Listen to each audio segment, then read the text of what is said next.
How to reply to specific message on iPhone.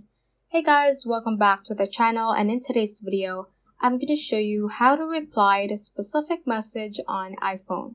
Without further ado, let's get started. So before we head on to the Messages app, let's first visit the Settings app over here. And let's check if our iOS update or the software update is up to date to the latest version.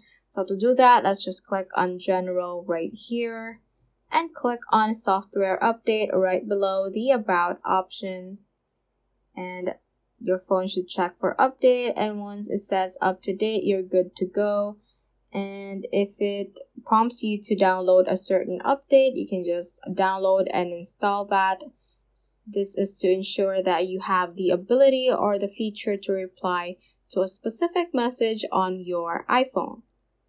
So let's just head home and open up our Messages app right now and open up a conversation with your friend.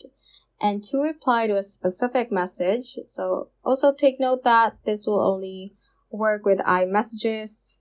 Okay, so once you have opened the conversation, you can just pick a certain chat or specific message that you want to reply to. So for example, I'm going to reply to this chat right here and just press and hold that specific message.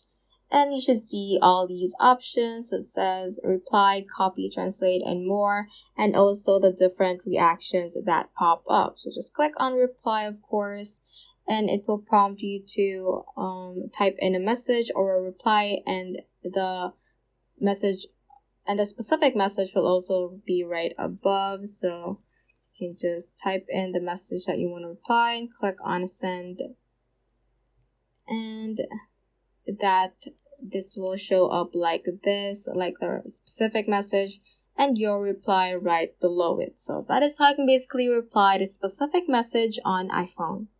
So that ends this tutorial. I hope this video helped you out. If it did, don't forget to like the video and subscribe to the channel.